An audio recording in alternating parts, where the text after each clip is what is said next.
A polícia prende integrante de uma quadrilha especializada em roubar ouro no centro do Rio. Mais uma vez, atuando ali. O menor que agia foi morto quando tentava assaltar um policial na semana passada. A polícia fez essa operação e ele sabe tudo. Jackson Silva, no seu ambiente. É isso aí. Boa tarde, Jackson. Olá, Isabelle Benito. Boa tarde a todos. Anderson tinha como comparsa o irmão dele, menor de idade, que morreu durante uma tentativa de assalto a um policial civil na semana passada. Daqui a pouco eu vou contar detalhes, como tudo aconteceu, inclusive, Isabelle, aquelas imagens que mostramos na semana passada do policial entregando o cordão a esse menor de idade, lembra disso? Daqui a pouco tem mais detalhes e eu volto com você. Ele vai entrar ao vivo agora, mas tem reportagem antes. Jackson Silva. Rua Buenos Aires, centro do Rio. Um dos pontos da boemia carioca. Dezenas de pessoas participam de uma comemoração e são surpreendidas por dois homens armados. Um deles usando chapéu e o outro com camisa social azul. Eles rendem a vítima, que demora a compreender o que estava acontecendo. A dupla puxa o cordão que está no pescoço do empresário várias vezes, mas o colar não sai. Um dos bandidos puxa com violência. O próprio homem ajuda a tirar o colar por cima da cabeça. Eles também roubam as pulseiras do rapaz. Os dois contam com a ajuda de comparsas, que chegam em duas motos e vão embora. A ação criminosa aconteceu no dia 19 do mês passado. Eles escolhiam as vítimas, tinham informações privilegiadas dessas vítimas, né? Aguardavam, monitoravam essas vítimas e aguardavam o melhor momento para fazer a abordagem. Eles atuavam sempre em dupla ou em quatro, em formação quatro, o grupo com 4 pessoas, tá? Sempre utilizando armas de fogo e moto para empreender fuga. O grupo age de maneira articulada. Até o figurino é escolhido para não levantar suspeita. Veja que o mesmo bandido de camisa azul entra em um bar, compra uma água e monitora os passos do empresário antes do ataque. Nós esperamos agora que, com a divulgação dessas imagens, outras pessoas que tenham sido vítimas dessa quadrilha, que, como eu disse, tem atuação prioritária no centro da cidade, compareçam aqui à primeira DP, nas delegacias aqui do centro, tá? Para poder fazer o reconhecimento desses autores. As investigações elas vão prosseguir com relação aos 2 comparsas que estavam pilotando as motocicletas nessa empreitada criminosa. Segundo a polícia, a quadrilha gosta de roubar peças caras. Só para ter uma ideia, o cordão e as pulseiras do empresário foram avaliadas em R$50 mil. Nossa equipe conseguiu falar com a vítima. Ele conta como tudo aconteceu.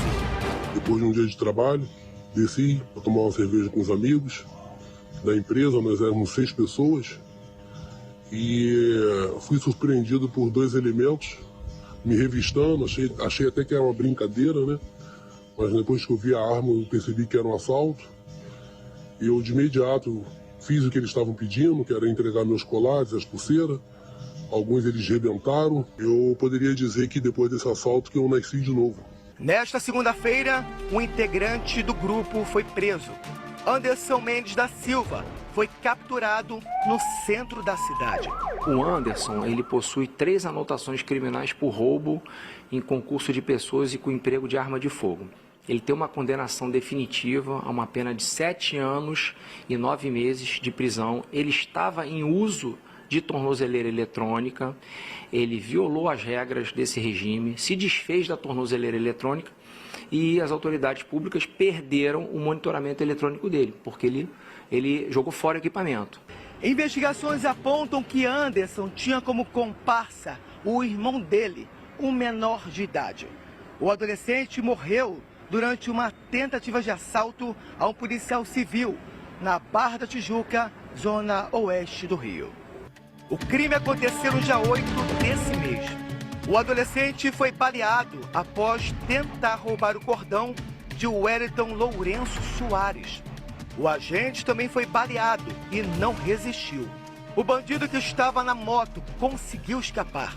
A polícia investiga se escritórios que compram joias na cidade podem fazer parte do esquema. Alguns ourives, escritórios de ourives aqui do centro da cidade, temos a informação de que estariam recebendo essas joias roubadas, né, para trabalhar e para revender. Os ourives, eles não podem receber essas joias sem uma origem ilícita comprovada desse material, porque isso configura receptação qualificada. E é isso, a gente vai conversar com a doutora, mas está lá o Jackson Silva, ao vivo com o doutor Tiago Dorigo, que fez essa operação.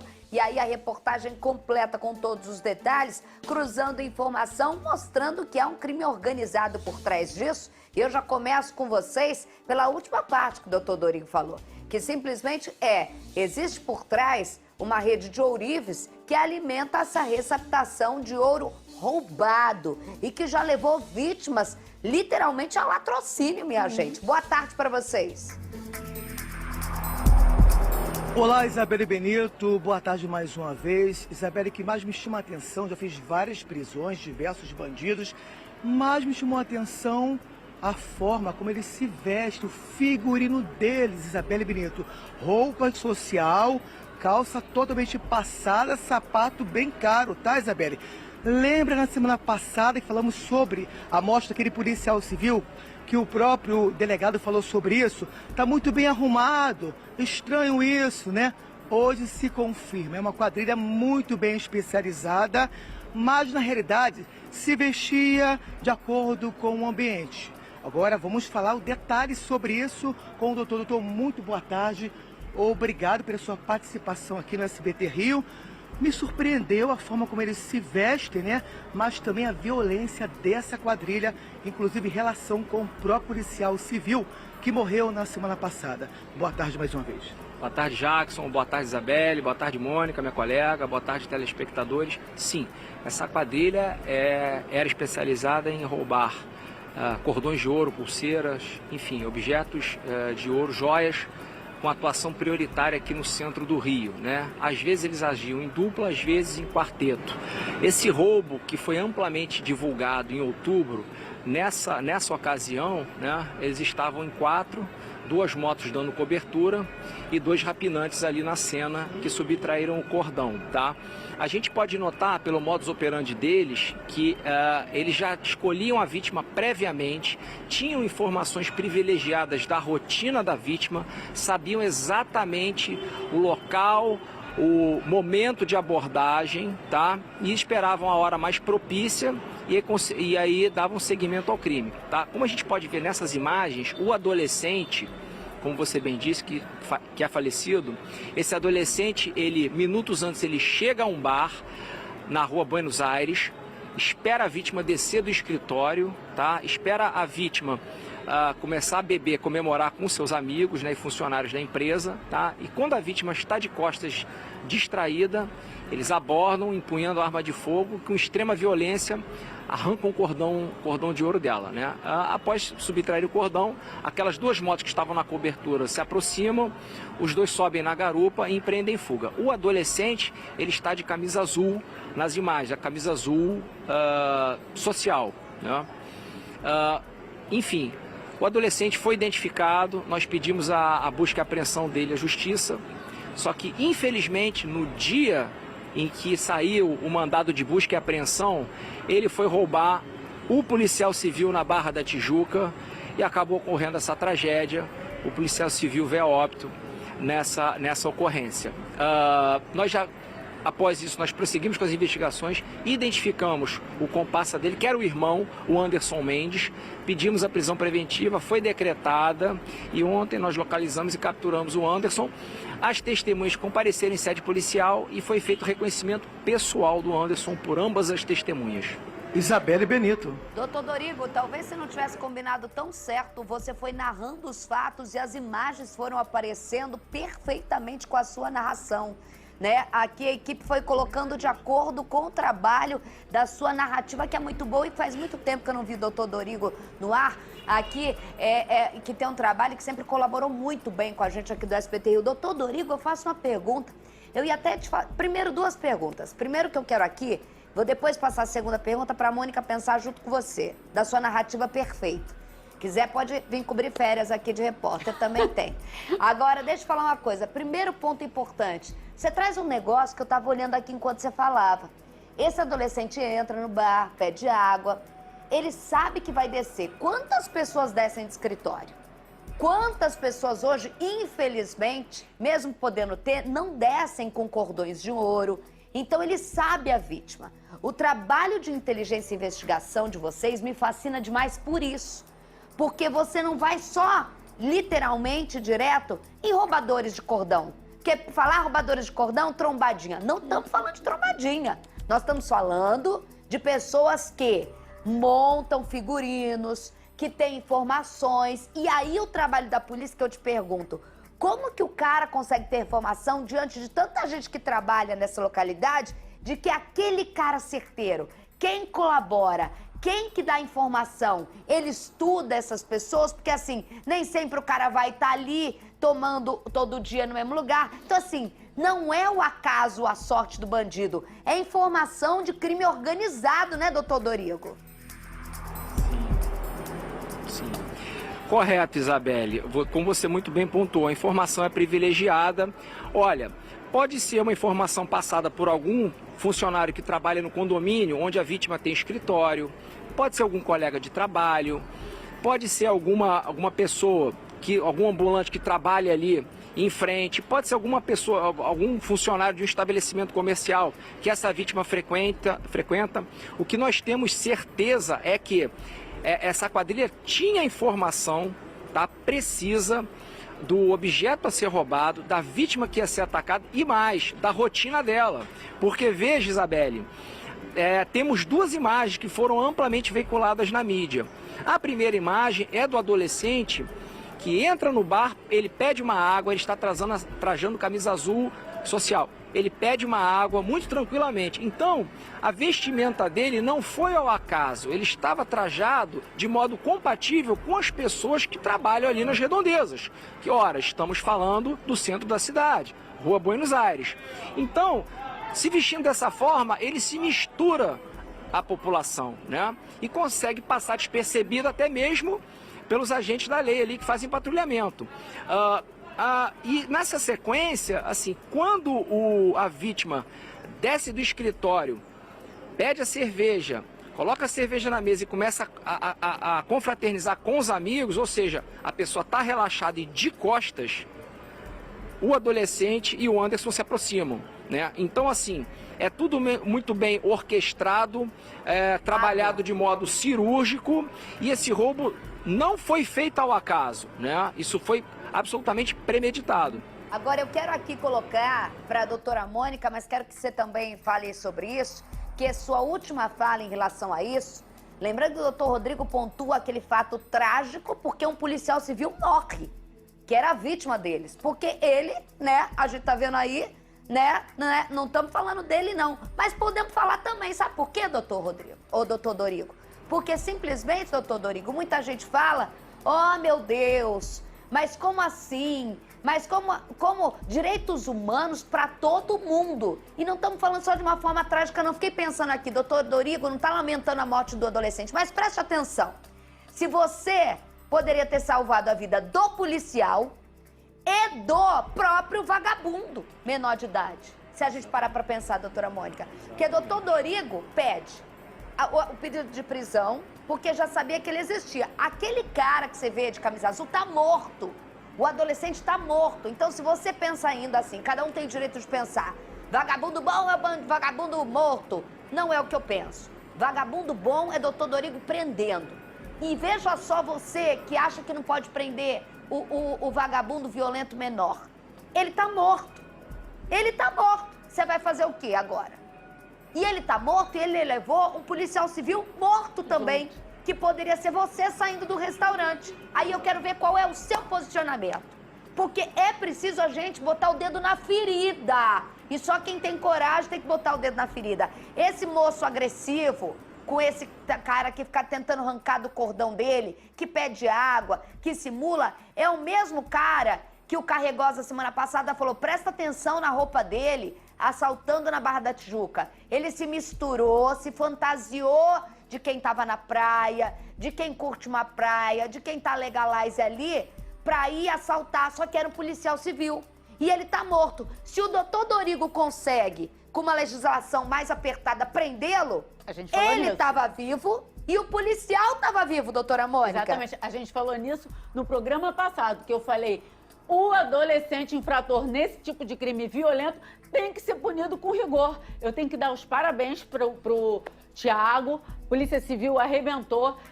Eu falei com a Isabelle antes, mas o doutor Dorigo já falou antes, que alguém deu, percebe-se que ele tá todo arrumado, que ele tá olhando, e só tem uma coisa para falar. Alguém ainda acredita que um bandido desse grau de violência vai realmente respeitar uma tornozeleira eletrônica? Ah, gente, claro que não. Alguém acredita nisso? E o pior disso, gente, o que eu quero botar aqui e vou devolver pro Jacques e pro doutor Rodrigo. O pior disso, quando você falou trágica, me deu até assim, mas eu lembrei, o policial civil morreu. Mas a gente tem que pensar também, pra gente fazer a cabeça de que muita gente, as pessoas querem, dos dois lados. Primeiro, o bandido bom, bandido morto, ele não quer pensar diferente da caixinha. E o outro que quer achar que o coitadinho é o coitadinho, não quer pensar fora da caixinha. Eu penso fora da caixinha. E eu fico pensando aqui, se tivesse mudado em uma lei rigorosa do qual você, doutor, com seu trabalho de equipe, já tinha identificado, tava o policial civil vivo e também esse menino vivo, pagando as consequências do que é o ato dele. Tentando, de alguma forma, acreditar de que ele teria oportunidade no futuro. Porque agora ele tá a 7 palmos da terra, mas o policial civil também, doutor. Isabelle, só acrescentando esse pensamento de vocês, eu falei com a vítima mais cedo, ela me disse o seguinte, ela estava sendo monitorada há uma semana, ou seja, essa quadrilha já monitorava essa vítima há uma semana, esse empresário já estava sendo perseguido pelos bandidos.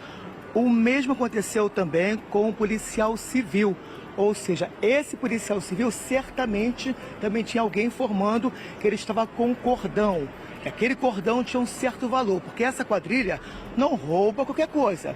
Tinha um valor ali, ó, aquele ali tá com cordão, então pega ele ali. E também não sabiam que era um policial civil, é isso. Sim, não sabiam, né? Infelizmente ocorreu essa fatalidade. Ele sabia da existência do cordão, do ouro, né, que o policial usava, do alto valor agregado, mas não sabia que se tratava de um policial civil. Infelizmente essa tragédia aconteceu, as mortes aconteceram. Eu queria pontuar, Isabelle, que eu acho importante, duas situações aqui. A primeira, esse adolescente, ele possuía 17 anotações criminais. Pasmem, 17 anotações criminais, das quais uma por furto, 2 por porte ilegal de arma de fogo e 14 por roubo com arma de fogo. 14, então era um adolescente de 17 anos que havia praticado já pelo menos, até onde se sabe, 14 roubos com emprego de arma de fogo. E a segunda situação que eu quero pontuar é a seguinte, o Anderson, ele estava em gozo, estava no regime de cumprimento de pena usando tornozeleira eletrônica. Ele extraviou a tornozeleira eletrônica, tá? Se desfez dela, do equipamento, tá? A SEAP perdeu a condição de monitorá-lo, tá? E ele ficou livre para continuar praticando esses crimes, entendeu?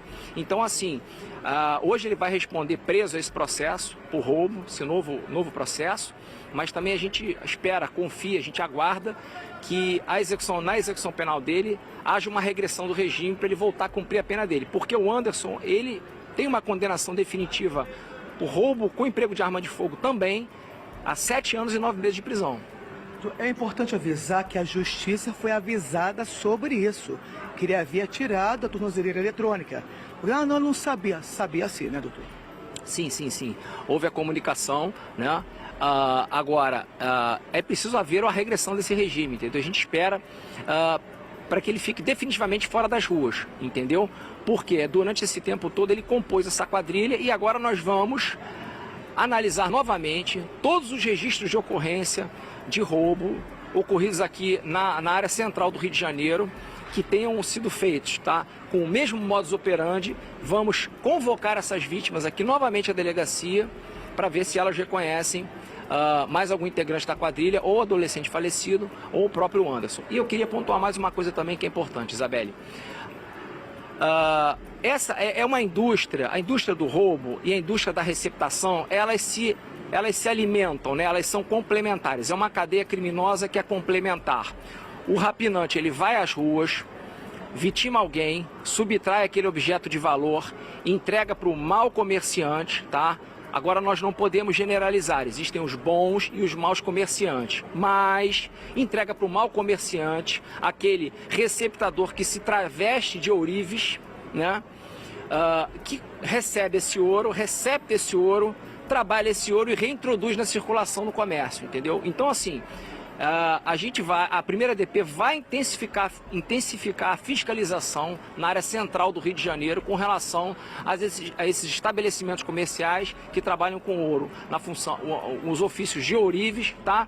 Porque o ourives, ele não pode simplesmente receber uma peça de ouro sem a origem lícita comprovada daquele material. Entendeu? Existe toda uma legislação estadual, um regramento que tem que ser observado, e nós vamos intensificar a fiscalização com essa finalidade. Doutor Dorigo, muito obrigada, viu? E eu só quero fazer uma coisa aqui. Peraí, Jackson, que o nosso tempo tá corrido aqui, ele fica com esse dedinho levantado. E a doutora Mônica quer falar também. Só vou fazer uma coisa aqui, doutor Dorigo. Aos maus comerciantes que a gente tem que falar bandido mesmo, porque eles sabem, eles têm noção de onde vem. E não generalizar é importante, mas a receptação você falar. Fala, Jack. Rápido, que a doutora Mônica também tem o dedinho. Isabelle, não levanta o dedinho, porque a autoridade mandou levantar o dedinho, tá? Dessa vez, a autoridade está aqui ao meu lado. Ele falou que, assim como a doutora Mônica, também quer ser seu comentarista, Isabelle Benito. Lembrando que são 2 delegados da Zona Sul do Rio. Isso aqui é de Ipanema, mas é povão também, Isabelle Benito. É isso, né, doutor? Povão, com certeza.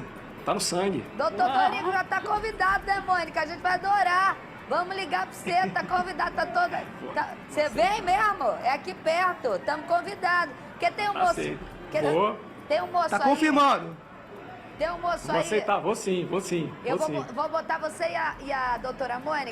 Tem almoço aqui pra gente? Não. Jackson. Eu providencio almoço aqui. Não, eu vou falar outra coisa. Tem um moço aí... É pra mim, Isabelle, pra mim, pro Pedro Mota. Pra equipe toda, pra equipe... Olha, vem aqui comigo, conta. Doutor, tem um moço aí, eu não sei se você sabe o nome dele, era comentarista aqui no meu programa há anos, tipo quase 10 anos. Você, a doutora Mônica, não pode falar dele, que ele virou o patrão, sabe? E aí, esse moço falou, não, eu vou lá, eu vou dar tempo de ir lá. Pode deixar que eu vou voltar, eu não vou deixar de ser comentarista, não. Só que a agenda do moço tá cheia. Então, assim, enquanto esse moço não pode atender mais os amigos, né, antigos, enquanto ele, né, é o chefe de 6, sabe? Você conhece, como que é o nome dele mesmo, o doutor Dorigo? Eu esqueci aqui, como que ele chama? É um grande irmão que a polícia me deu, o doutor Marcos Amin, nosso secretário. É esse o nome dele. Faz tanto tempo que a gente não vê a cara dele, que aí então você pode vir, tá convidado. Vem você, doutora Mônica, alternando, porque assim, ele era os 8 anos sentando nessa cadeira, vou voltar. Falei, tu não vai ter agenda. Não, eu vou dar o tempo. Mas o tempo é curto, né? A gente sabe que ele tá trabalhando demais. Doutor Dorigo, um abraço pra você. Já tá convidadíssimo, né, doutora Mônica? Tiago, eu só substituo ele. Já falei, não me chame pra substituir Carregosa, não. Agora eu só substituo o secretário. Boa, gente! Obrigada, doutor, atendendo a gente ao vivo aí.